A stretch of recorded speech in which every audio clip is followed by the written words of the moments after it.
Welcome to Hindu news 9. ఈ తెలుగు నేల ఒకప్పుడు త్రిలింగ దేశం అని పిలిచేవారు. 3 లింగాల మధ్య విస్తరించిన పవిత్ర భూమి ఇది. కానీ ఈ కోటలు, ఈ గోపురాలు, ఈ రాతి కట్టడాల వెనుక ఉన్న అసలైన శిల్పులు ఎవరు? చరిత్ర పుస్తకాలు మర్చిపోయిన మన రక్తం పంచుకున్న ఆ మూలవాసులు ఎవరు? చరిత్రకారుల విశ్లేషణ ప్రకారం నేడు మనం పిలుచుకుంటున్న బీసీలు, ఎస్సీ, ఎస్టీలు వేర్వేరు సమూహాలు కాదు. వీరంతా ఈ నేలపుత్రులు. ఆర్య నాగరికత ఈ గడ్డపై అడుగు పెట్టక ముందే ప్రకృతిని దైవంగా కొలిచిన ఆదిమ తెగలు వీరు. అడవిని నమ్ముకున్న వారు ఎస్టీలుగా, అడవిని ఊరుగా మార్చి వృత్తులను సృష్టించిన వారు బీసీలుగా, ఆ ఊరి రక్షణ వ్యవస్థను నడిపిన వారు ఎస్సీలుగా విడిపోయారు. కానీ అందరూ డిఎన్ఏ ఒకటే, అది తెలుగు మూలవాస డిఎన్ఏ. వేల సంవత్సరాలుగా తెలుగు భాషను, సంస్కృతిని కాపాడింది ఎవరు? అగ్రవర్ణాల కోటలో సంస్కృతం విరాజిల్లిన పల్లెల్లో తెలుగును బతికించింది ఈ మూలవాసులే.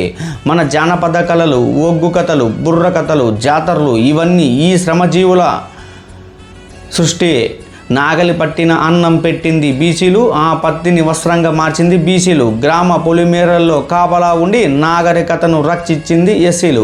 ఒకప్పుడు ఒకే కుటుంబంగా ఉన్న ఈ మూలవాసుల మధ్య కులం అనే గోడను నిర్మించారు. వృత్తిని బట్టి గౌరవం కాకుండా పుట్టుకను బట్టి హోదాలను నిర్ణయించి ఈ మూలవాసులను ముక్కలుగా చేశారు.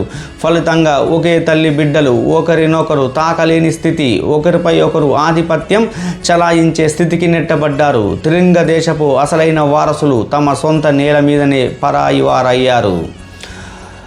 నిజంగా మనం వేరు కాదు. మన చరిత్ర ఒకటే, మన బాధ్యత ఒకటే, మన భవిష్యత్తు కూడా ఒకటే కావాలి.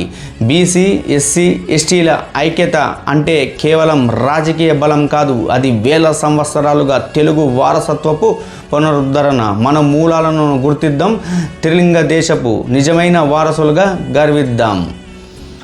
జై హింద్, భారత్ మాతాకు జై.